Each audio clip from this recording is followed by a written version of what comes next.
आपके अपने ही channel excellence learners में आप सभी का स्वागत है। My dear students and viewers, आज इस चैनल पर मैं व्याख्या करूंगा आपके लिए 10 क्लास सीबीएसई बोर्ड का एक पोम है Amanda, and this poetry is composed by Australian poetess Robin Callan. Students, Robin Callan is totally and entirely dedicated to a child poetess. बच्चों के लिए ही इन्होंने अपने लिटरेचर की रचना की है। और यह जो प्रेजेंट पोएम है यहाँ पर, जिसकी व्याख्या मैं अभी आप लोगों के लिए करूँगा, अमांडा एक लड़की है। इसके माध्यम से एक स्ट्रॉन्ग मैसेज देने का प्रयास किया है कवियत्री ने। And you will feel that this poetry relates with all of us very closely, right? आपको लगेगा कि यह कविता कहीं आपके लिए ही तो नहीं लिखी गई है। साथ ही साथ this poetry gives us a very strong lesson. This lesson says in society everyone expects to follow some rule and regulation by an individual, particularly by an girl child. So उस तरह के रूल एंड रेगुलेशन को में एक girl child को क्या suffocation होता है, क्या इरिटेशन होता है, इसको भी बड़े सुंदर ढंग से डिपिक्ट किया गया है इस पोएट्री में। And this poetry has as many as 7 stanzas. I will give the explanation and try to find out the hidden meaning of this poetry as well. But before starting the poem, I request you people just go ahead and subscribe my channel, right? And at the time of subscription, do not forget to hit on the bell icon. एक वादा मैं आपसे और करना चाहूँगा कि आप video को अंत तक देखेंगे और देख लेने के बाद इस पोएम के संबंधित जितनी सारी बातें हैं वो इजीली आपको समझ में आ जाएगी। इतना मैं आपसे वादा जरूर कर सकता हूँ, right? So now without losing a moment let's start the explanation of this poetry. The first stanza of the poem says, don't bite your nails Amanda, don't hunch your shoulder Amanda, stop that slouching and sit up straight Amanda. So in the very first stanza we see here definitely parents or some elder giving some order to this little child. In fact, she is a girl child, Amanda. और क्या कहा जाता है? नाखून मत काटो। हॉन्च मतलब HUNCH, हॉन्च मतलब होता है bending upper position of body to forward position, झुकाकर बैठना। सो झुककर मत, अपने शोल्डर को झुकाकर मत बैठो Amanda. Slouching has also the same meaning, मतलब गलत पोजीशन में बैठना। So stop this type of bad habits, stop biting nail, stop hunching as well as slouching. तो पहले स्टेंजा में ही हमको देखते हैं कि 3 ऑर्डर मिल गया है अमांडा को। और अमांडा का जो डायलॉग है, actually she is not saying anything else, वो कुछ बोल नहीं रही है। In fact she is in her imagination, वो अपनी कल्पना की दुनिया में है। इसलिए पोएट्रेस ने उसके हिस्से का जो बात है उसको अंडर ब्रैकेट दिखाया है पोएम में, आप देखेंगे। So we now move to the next stanza. There is a languid emerald sea where the sole inhabitant is me, a mermaid drafting blissfully. So after getting the 3 back-to-back order from her elders, probably her parents, she thinks about a sea that is a green sea, right? And in that particular sea, she resides there alone like a fairy, water fairy, right? Mermaid means water fairy, the fairy that resides in water. Half part of the body of this fairy is supposed to be like a fish and other upper half like a girl. तो उसी के बारे में यहाँ पर कल्पना करते हुए यह सोच रही है अमांडा कि काश वह एक गहरे हरे रंग के समुद्र में की जलपरी होती, जहाँ वह अकेली होती और बड़े प्यार से इधर उधर धमा चौकड़ियाँ मचाती। क्या लिखी है? Drifting blissfully. ड्रिफ्ट मतलब what is the meaning of drift? Anybody will say? Yes, slowly movement. So धीरे धीरे वो इधर उधर घूमती बिना किसी रिस्ट्रिक्शन का। Right? Okay, let's proceed to the next stanza. Did you finish your homework, Amanda? Did you tidy your room, Amanda? I told you to clean your shoes, Amanda. Again, इस स्टेंजा में भी back to back 3 order मिल रहे हैं उसको। Did you finish your homework, आप लोगों के लिए कॉमन ऑर्डर है। Every parents and elders give such type of order to their wards. अपने बच्चों को इस तरह का ऑर्डर देते हैं, होमवर्क कर लो। सिमिलरली यहाँ भी अमांडा को होमवर्क करने के लिए कहा गया है। Did you tidy your room, Amanda? अपना रूम याद कीजिए। जब आप पढ़ने बैठते हैं तो आपकी किताब यहाँ वहाँ बिखरी होती है। दैट टाइम उसे कहा जा रहा है अपने रूम को सजा के रखने के लिए। Right? And I thought I told you to clean your shoes, Amanda. और फिर एक टोन कसते हुए या कह सकते हैं एक ताना मारते हुए कहा जा रहा है अमांडा को, तुम्हें याद, शायद मैंने तुमको कहा था जूते में पॉलिश करने के लिए। Means Amanda has not polished her shoes till now, that's why it is the second reminder to her. इसलिए इस शब्दों में कहा गया है I thought I told you to clean your shoes. तो अगेन इस स्टेंजा में 3 ऑर्डर, क्या क्या? होमवर्क, क्लीन रूम और शू पॉलिश। 3 डिफरेंट ऑर्डर मिले हैं। और लेकिन अमांडा तो अपने आप में ही मगन है। फिर देखिए यहाँ पर ब्रैकेट वाला स्टेंजा है, I am an orphan roaming in street, I pattern soft dust with my हर्स्ट bare foot, the silence is golden and freedom is sweet. Right? So again we find here in that particular stanza Amanda is not with this order.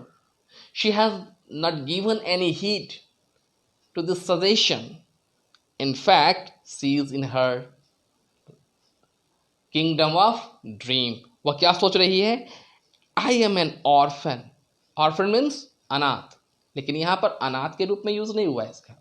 Orphan means यहाँ पर है अकेला, जिसका care करने वाला कोई ना हो। So I am an orphan roaming the street. मैं एकदम से नितांत अकेली हूँ और रोड पर घूमती रहूँ। I pattern soft dust with my हर्स्ट bare foot.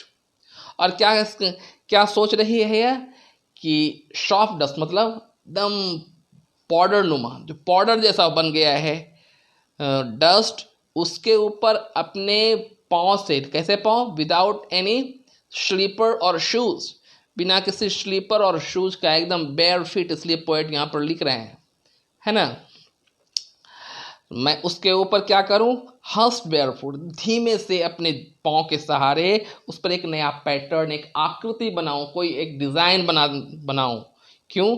Silence is golden and freedom is sweet. बड़ा ही सुंदर सा यहाँ पर लाइन लिखा है, साइलेंस, चुप्पी, निस्तब्धता बड़ी अच्छी होती है, और फ्रीडम तो क्या कहना, freedom is like a sweet, अपने आप में वो मिठाई है, अपने आप में एक सुखद, एक मधुर एहसास है। क्या? फ्रीडम। इसके बारे में कहा जा रहा है। Let's proceed to the next stanza.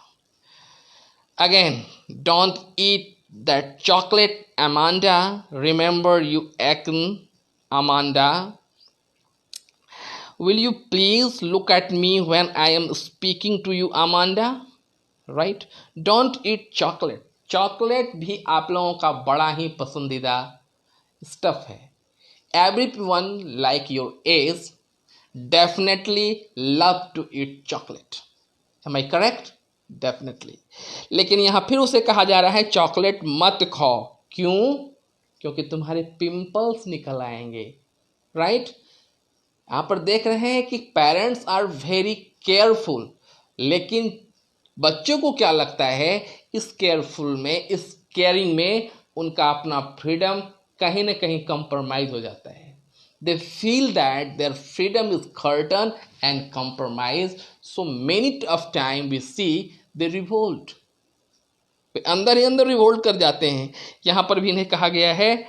और गार्जियन या पेरेंट्स जो भी हैं, probably not sure in this poem, but we can think, we can imagine that definitely it may be her guardian, it may be her parents. So वह देख रही है कि इतना कुछ कहा जा रहा है, but Amanda is very much busy and engaged in her own world, own kingdom of imagination. That's why क्या कहा जा रहा है, will look at me when I speak to you Amanda, मेरी ओर देखो जब मैं तुम्हें कुछ कह रहा हूँ। फिर अमांडा अपने संसार में है। I am Rapunzel, I have not a care, life in tower is tranquil and rare, I certainly never felt drawn my bright hair. यहाँ पर एक मैथोलॉजिकल स्टोरी Rapunzel के बारे में बात बताई जा रही है। Rapunzel ये जर्मन मैथोलॉजी में आती है। She was very very pretty and she used to live alone in a tower.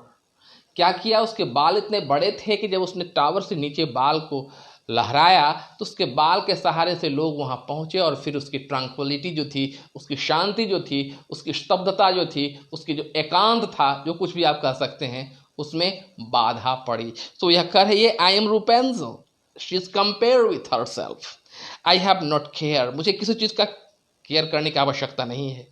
Life in tower is tranquil and rare, उस टावर की लाइफ बड़ा ही ट्रंक्विल, शांति से भरा हुआ है और अजूबा है। I will certainly never let down my bright hair, और मैं कभी भी, Rapunzel ने जो गलती की थी कि अपना ब्राइट हेयर को उसने डाउन कर दिया था, and then her tranquility was broken. I will not do, I will never suppose to do this type of mistake, she says by herself. अपने आप को वह समझा रही है, अपने आप में वह कह रही है। Stop that sulking at once Amanda। और फिर पिछले स्टेंजा में देखा था, कहा जा रहा था कि तुम मेरी ओर देखकर बात क्यों नहीं करती हो, मेरी बात पर ध्यान क्यों नहीं देखती हो। यहाँ भी देख रहे हैं लास्ट स्टेंजा में अमांडा को कोई असर ही नहीं पड़ रहा है इस तरह की बातों का। सो जोर से कहा जा रहा है, stop that sulking at once Amanda। What is the meaning of sulking? I'm sorry, sulking means bad temper। तुम्हारी जो टेम्पर है ना, you are very moody type of child, so stop this type of thinking। You are always so moody Amanda, you are moody। Anyone would think that I nag at you Amanda। अगर कोई बाहरी देखेगा तो उसे लगेगा कि मैं तुम्हें हमेशा डांटती रहती हूँ, तुम में गलती निकालती रहती हूँ या रहता हूँ, whatever it may be। So सही ढंग से रहा करो, बात का जवाब दिया करो, ध्यान से सुना करो। So this is all about this poetry। We see here parents or guardian are very anxious about this child, and they are giving more number of suggestion and order so that the child must imply in their life, right. अपने ज़िंदगी में उस बातों को उतारें, ऐसा कुछ मानकर order दिया जा रहा है, बट चाइल्ड यहाँ अपने आप को सफोकेशन में महसूस कर रहा है। वह भिन्न भिन्न तरह की उपमाओं से अपने आप को संवारने का प्रयास कर रहा है। ठीक है, आपको इस विश्वास है कि यह पोएट्री समझ में आ गई होगी। अब इस पोएट्री के कुछ फिगर ऑफ स्पीच के बारे में हम लोग बात कर लेते हैं। इसमें फिगर ऑफ स्पीच में आप देखते हैं, चलें फर्स्ट स्टेंजा से ही देखने का प्रयास करें क्या कुछ यूज़ किया गया है उसमें। देखते हैं इसमें क्या कुछ। देखिए पहले स्टेंजा में ही देखिए, stop, slouching, sit, straight, S sound का रिपीटेडली यूज किया गया है। इसे हम क्या बोलते हैं? अल्ट्रेशन बोलते हैं। So alliteration used. and every times we see here Amanda is repeatedly used here, and this type of repetition of the word is called repetition itself. Repetition कहलाता है।